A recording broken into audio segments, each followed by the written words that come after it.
Yogis have been here undertaking the retreat for 60 days, and the teachers have been giving the teachings in accordance with the expositions, desana, and the teachings according to the late Venerable Paṇḍitā Sayadaw. And the instructions have been given, and the yogis have been following this practice according to the instructions. So he is very glad that you all are able to progress in the practice. Although you have come from different parts of the world, geographically different locations, we are able to become Dhamma relatives in a very spectacular manner. And he's also glad to see that the Dhamma blood is circulating throughout your body, keeping it warm, not cold. So, if the blood is kept warm in the body, one is bound to be healthy, so that one can do for one's own good as well as for the good of others. So, if on the other hand the Dhamma blood or the blood in the body gets cool or freeze even, then what will happen? You will be very unhealthy, you will feel painful, and you may even die of it when you freeze. So understanding this, Sayadaws have been giving the instructions to all yogis with loving kindness and compassion, so as to keep the body blood or the Dhamma blood warm in your body during this 60 days retreat. So it is also necessary to keep this Dhamma blood warm in the body. Keep it warm when you go home. So if you are able to do that, you are bound to experience peace and happiness in yourself, in your stream of consciousness. This is the responsibility of the yogis when they go back. So that when they go back, keep the Dhamma blood warm. That means keep on practicing so as not to cool down or freeze even. On one side, you have these social programs, social responsibilities of home, domestic business. So while you have this domestic responsibilities, out of 24 hours, you should be able to allot at least 1 hour to practice the Dhamma, so as to keep the Dhamma blood warm. And keep a program, keep 1 hour aside for this Dhamma practice. This is what he wants to remind all yogis to start out with. In fact, the practice of the Dhamma is to find a method to protect oneself, trying to build up energy, the mental powers, in order to protect oneself. Once you are able to sustain these powers, develop these mental energies to protect yourself, you will be able to protect others. By safeguarding oneself, you can safeguard others, so that others are not harmed. They won't suffer. So once you become in existence as a human being, it is necessary to safeguard yourself physically, verbally and mentally, so that you can win victory over yourself. It is very important. Because the world does not know how to protect oneself, the world is suffering. The whole world is suffering. You are suffering loss. Instead of winning over yourself, you are just losing to yourself. You are suffering loss. So that leads to suffering in the world. So if one is not able to protect oneself or safeguard oneself, it will not be possible to safeguard or protect others. As much as one cannot protect oneself, one will be doing harm to others, because one cannot protect others. So by not being able to protect others, you are causing harm to others. Such is what's happening in the world. This Vipassana Bhavana is most crucial to safeguard yourself and to safeguard oneself and also safeguard others, so that others are not harmed. This is a simple and most vital, crucial method to accomplish this. So in this occasion, in this connection, the Buddha gave his discourse at one time while he was staying in a place called Sirika village in the Sumbla country. At that time, he addressed the monks, old monks. There was one incident at one time, and according to this incident, there lived once at one time an acrobat who plays acrobat called Sandala, that is so, using the bamboos, climbing the bamboos and exhibiting acrobat, performing acrobatic acts. And this acrobat master, talked to his apprentice, called his apprentice known as Medika Dhalika. So, friend Medika Dhalika, please come, call like that, and just climb this bamboo acrobat to show acrobat, bamboo called Sandala. Stand, climb the bamboo and stand on my shoulder. At that, his apprentice said, yes, sir, and he promised to do that. He climbed the bamboo and stood firmly on his master's shoulder. At that, this Sanala Vasika, the teacher, the acrobat master, said this to his assistant, I will guard you, I'll safeguard you, or I'll protect you, and so that you can also protect me. I'll protect myself and I'll protect you, so that we will protect one another. So that by protecting one another, we can also show our acrobatic art to the audience and collect fees, so that we can be happy. And also you can come down from the bamboo and from my shoulder safely. In this way, the master showed the benefits of protecting one another. So I'll protect and I'll protect you. This is what the master said to his assistant. ဒီဝတ္ထုကြောင့်လေးကတော်တော်စိတ်ဝင်စားစရာကောင်းပါတယ်ကွာအဲတော့ငါကိုလည်းစောက်ရှောက်ငါကလည်းမသိကိုလည်းစောက်ရှောက်ဖို့လေအပြန်လာစောက်ရှောက်ဆိုတာပေါ့လေအရေးကြီးတဲ့ဘိုင်းမှာတည်ရရှင်ရအရေးကြီးတဲ့ဘိုင်းမှာဘယ်တင်းကပိုအရေးကြီးတယ်လဲဆိုတာကိုစောက်ရှောက်ဖို့ကအရေးကြီးသလားသူတော်ဘာကိုစောက်ရှောက်ဖို့အရေးကြီးသလားသို့မဟုတ်မိမိရောသူတော်ဘာပေါ်လေနှစ်ဦးလုံးစောက်ရှောက်ဖို့လည်းပဲဖြစ်နေမဖြစ်နေဆိုတာစဉ်းစားရပါပေါ့လေဒီနေရာဌာနမှာတပည့်ဖြစ်သူကဆရာတဲ့အမည်ရှင်းတယ်ပြန်ပြောပုံကတော့နာခောပဏိတာအာချရိယဧဝံဘုစ္စတိတဲ့ဆရာတဲ့တင်ပြောသလိုတော့ဒီလိုတော့ဖြစ်နိုင်မှာမဟုတ်ပါဘူးတဲ့မဖြစ်နိုင်ပါဘူးပေါ့လေဆရာတဲ့သင်ကကိုယ့်ကိုယ်ဆောက်ရှောက်တယ်ကျွန်တော်ကလည်းပဲကိုယ့်ကိုယ်ဆောက်ရှောက်မယ်တဲ့ကိုယ်တောင်းနဲ့ကိုယ်ပဲဒီကိစ္စမှာဘယ်သူမှတောင်းမယူနိုင်ဘူးစက္ကန့်ပိုင်းလေးတော့မှအလစ်မခံရတဲ့အပိုင်းမှာသူတို့ကဆောက်ရှောက်ဖို့ရာအတွက်ပေါ့လေအချိန်ပေးရမယ်ဆိုလို့ရှိရင်အပေါ်ကကြပြီးတော့သေးဖို့ရှိတော့တာပေါ့စိတ်တဘာဝကြတယ်သူပြောတာအဲ့တော့ကိုယ်တော်နဲ့ကိုယ့်ဟာကိုယ်ပေါ့လေလုံချုံဆောက်ရှောက်ရှိရင်ကျွန်တော်တို့နှစ်ယောက်တို့ဟာကိုယ်လည်းပဲလုံချုံရှိမယ်တဲ့ကိုယ်လည်းပဲဆောက်ရှောက်ထိန်းသိမ်းပြီးသားလည်းဖြစ်သွားမယ်တဲ့မိမိတို့ရဲ့ဘာကြောင့်အတ္တပညာကိုလည်းပဲပြိဋ္ဌကောင်းကောင်းကြီးပြနိုင်တယ်တဲ့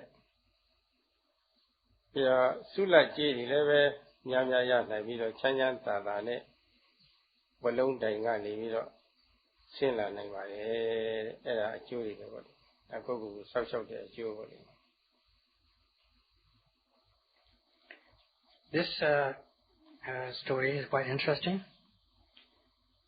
That the fact that what the acrobatic master said, I'll protect myself and at the same time I'll protect you or others. What is important here is protecting oneself. The master said, I protect myself, at the same time I protect you. Or is it better to protect both? Not only just oneself, but both, protecting both?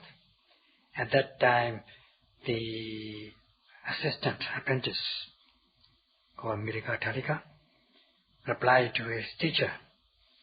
And at this point, the apprentice seemed to have better vision as regards safeguarding. And he said, Master, it is not so as you said. It is not possible to do that. What is important is protect oneself. You protect yourself, I protect myself. So each one should take his own responsibility to protect himself.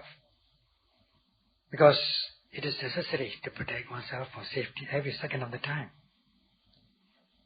It is very important, otherwise it's dangerous. They might both die even because of this acrobatic act.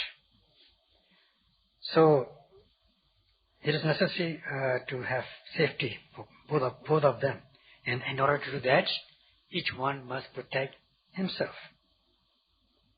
In this way, by protecting oneself, each taking his responsibility, we will be exhibiting our acrobatic art to the audience, collect our fees, and be able to come down from this bamboo pole in safety. And that would be the better benefit. And this is very interesting. It's very important to protect oneself. Each one should protect himself or herself. When one is showing this acrobatic art, climbing the bamboo, according to this story, or walking on this the rope, acrobatic rope, with a heavy body, it is necessary to balance oneself. Otherwise you will fall down and die. At this moment, there's no, you don't have, it is very important not to lose your mindfulness, sati. You have to be mindful all the time, so to keep yourself balanced on the bamboo pole or rope. One has to be very mindful. So too in the human life, once you have come into existence as human life, as a human being, it is necessary to be able to be balanced, to be equanimous, to be balanced, not to commit wrongdoing by body, speech and mind. Nobody will help you do it. You yourself will have to take your responsibility to protect yourself so as not to commit wrongdoing in this way. No other person, not even a supreme being or supreme commander will come and help you to be safe. However, one has got to have a kalyana metta, good companion, good teacher, to receive methods of practice, how to balance oneself in one's life.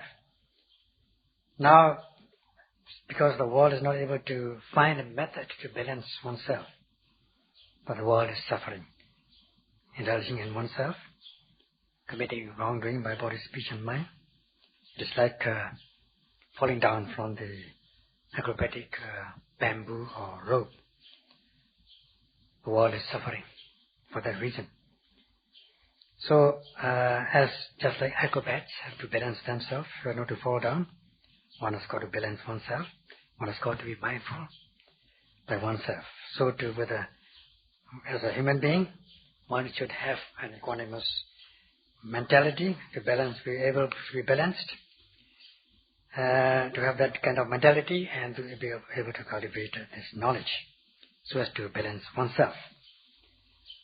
And knowing these methods, well, you can look for methods in other denominations, other doctrines. If you find them, it's all right. But you have to find it. You have to find methods to balance oneself.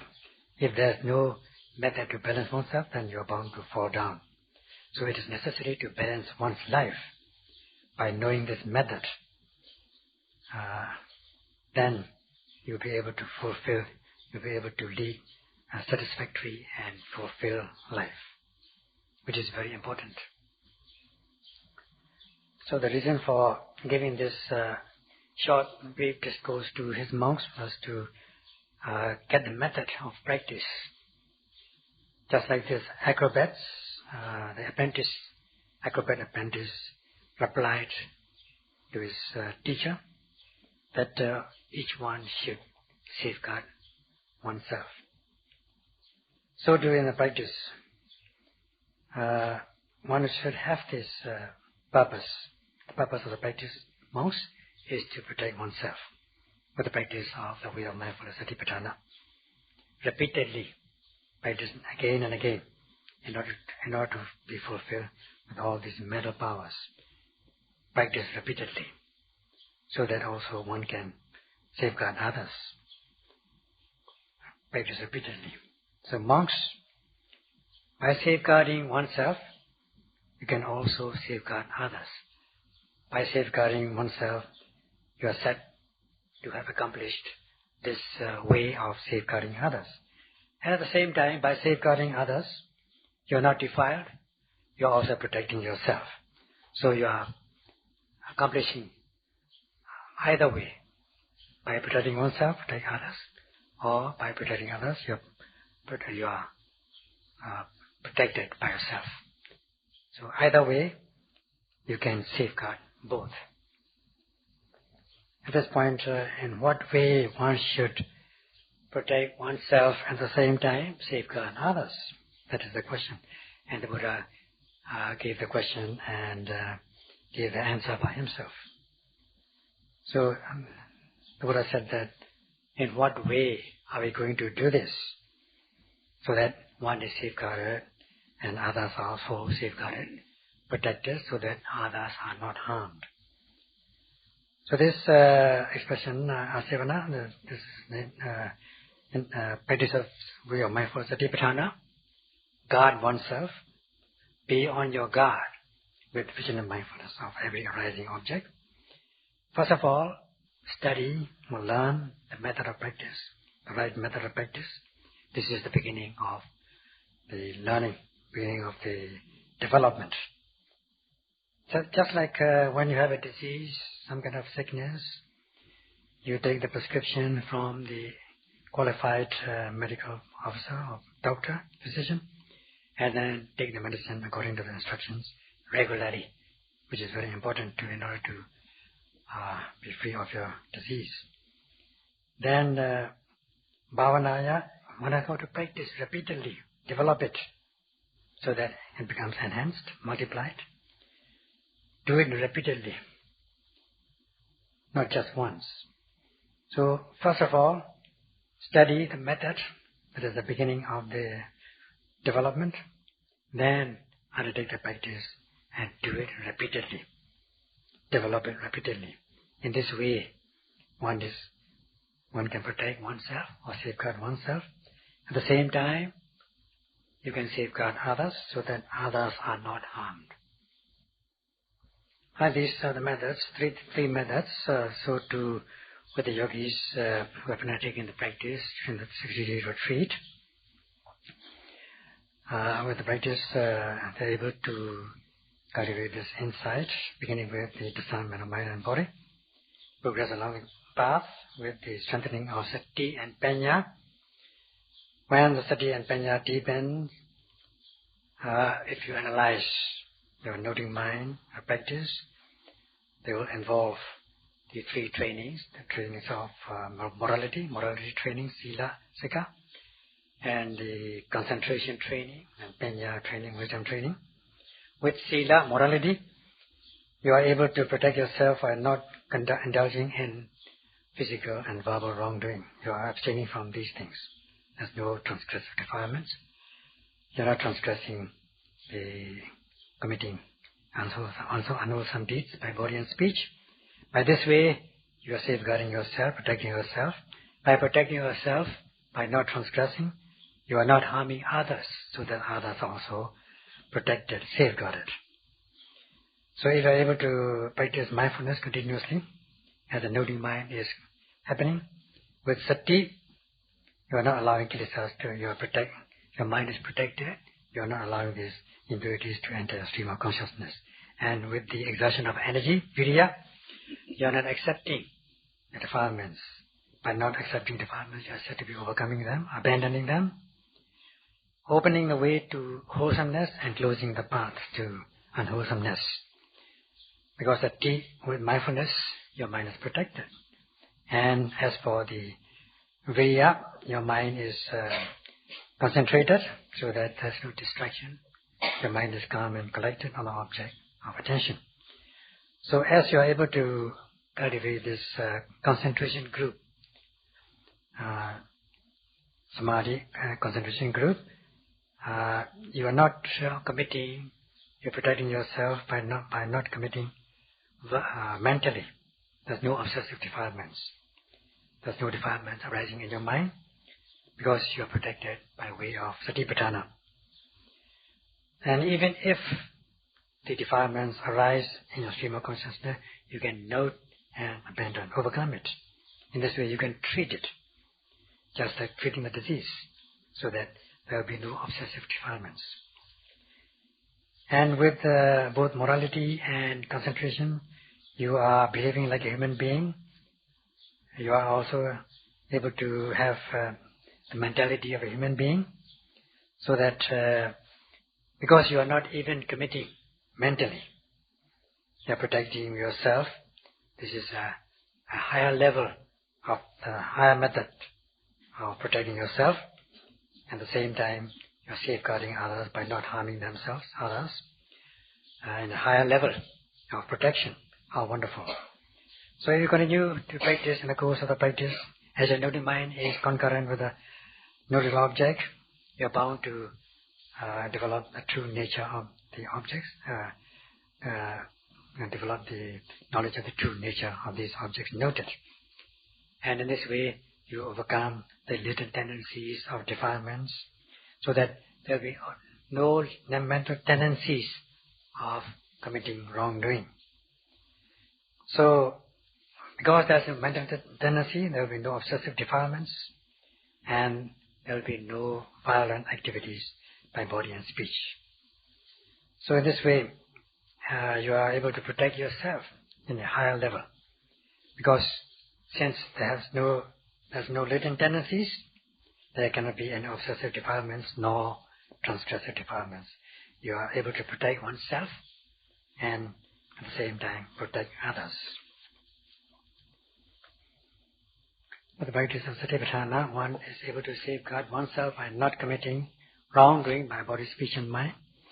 And also one's views becomes correct, especially when one comes to the stage of insight knowledge known as Uddiyabhya Jnana, when one sees the fleeting momentary nature of experience, and also progressing along the path to maturity, to the maturity of liberating wisdom, seeing the ultimate cessation of Nibbana, then one's controlling faculties will become very much energized in a wonderful manner, in a spectacular manner, being able to instill faith as regards the truth, and then on the faith in the method, in one's own practice, and one's own experience, come to acceptance and firm resolve, sharpening one's faith and confidence. The faith and confidence regarding the truth becomes very powerful, and also one will not believe in wrong things. So one will be able to exert energy in a very, very courageous manner. This power of energy also will arise by protecting oneself, and the energy to protect oneself, not to commit wrongdoing by body, speech and mind. And this Vipassana Samadhi, Panya, also will become very sharpened, so that one will be able to safeguard more and more in a very spectacular manner. So, with the practice, one will be able to possess these controlling faculties, powerful controlling faculties, which have not arisen in oneself previously. They will arise by leaps and bounds, leading to the power of patience, tolerance, khanti, tolerance as regards heat and cold, weather, adverse weather conditions, and even these insects, mosquitoes. You will not be able to, you won't apply this mosquito repellent anymore because you have patience against such kilesas. And also you'll be able to withstand the adverse conditions such as hunger and thirst. You will not be hungry, you will not be thirsty as like before. And also you'll be able to sit for a long, long time without being able to bear these excruciating sensations, painful sensations, which you have experienced previously, before you are able to possess this power of patience. And the knowledge will arise in this particular manner, so that one will not, even one is insulted, one will be able to bear these things with patience. And then the power of withstanding, power of patience will arise, and so that you will not be affected by any adverse conditions. And so too, also the controlling faculties also will become very powerful, which leads to the strengthening of power of patience and withstanding power. So you will not harm others. There will be no thoughts of harming others, because you will have this compassionate feeling. And then also you will come to possess loving kindness, wishing for the welfare of others, especially wishing to share your Dhamma practice and Dhamma experiences, beginning with the dear persons and persons within your reach. So you will wish to share these practice and experiences, so that others also will be able to realize physical and verbal peace and happiness, physical and mental peace and happiness. So once you are able to possess these qualities, such as the quality of patience, compassion, metta, loving kindness, then you'll be able to work for the welfare of others. You want others to be happy and peaceful physically and mentally. And this will lead to sympathetic joy, known as mudita, feeling joy about the success of others. So based on metta, karuna, loving kindness and compassion, you will wish others to be happy, you will wish others to be you will wish for the welfare of others, you will wish for the success of others. In this way, this compassion and this sympathetic joy, mudita, also will arise automatically. Such is the result of the practice of satipatthana, so that you are able to safeguard oneself and protect others, so that others are not harmed. So in order to come to this point, the Buddha gave the discourse with the questions and answers. That means he gave the question and answered by himself. Monks, in what way would one safeguard oneself? By safeguarding others. Or by safeguarding others, how can one safeguard oneself? If one is able to develop patience, the power of patience with the practice of satipatthana, and not thinking about harming others, that means having compassionate feeling, and with loving kindness, metta, wishing for the welfare of others, automatically there will arise this mudita, sympathetic joy in oneself, without any thought of envy and avarice. In this way, one can protect others, safeguard others, so that others are not harmed. In this way, by doing this, will one transgress or harm others physically and verbally, or even harming others mentally, or thinking about harming others in the mind? So with the practice, if you are able to, once progressing along the path, if you are able to reach the attainment of path and vision consciousness, path consciousness, then you'll be free from the gross forms of impurities which can lead you into states of loss. You'll be free from that. Then you'll be able to safeguard yourself and win victory over yourself. By this way, the Buddha said, by safeguarding others, you can safeguard yourself. If you are able to behave like a human being and possess the mentality as a human being, then you will not wish to win over others by way of, by force, such as with the use of weapons and these political or any powers, and many other sorts of powers, or by way of material wealth, or by way of the quantity, that means as a group, not to be able to win over others if you are able to have this mentality of a human being. So this is how one safeguard others, by safeguarding others. If you try to win over others by force in this way, it is as good as self-loss, losing yourself. You are at a loss.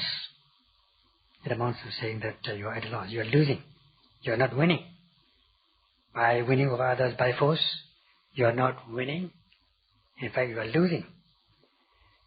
So the Buddha said that by winning over yourself and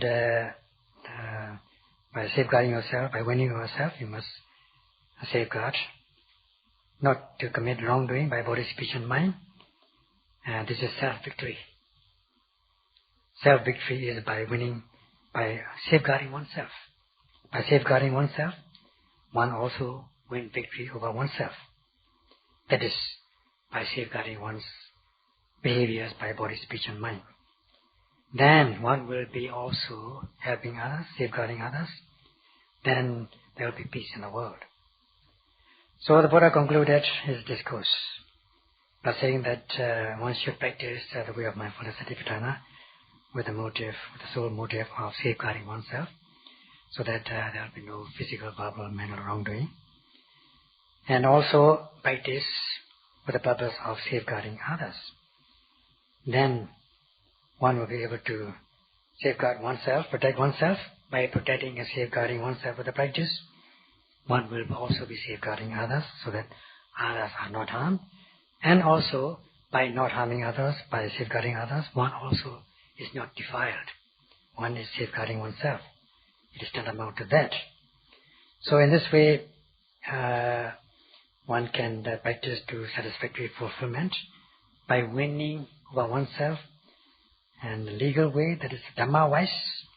If each of us can do this, and if we can practice like this, all of us, then the world will be a peaceful place to live in. So, Sayadaw would like to conclude that by listening to this Siraka Sutta, the discourse on Siraka, as a Dhamma family, members of a Dhamma family, be able to safeguard oneself with the practice of Satipatthana, and by safeguarding others, by safeguarding oneself, let us safeguard others. That's all.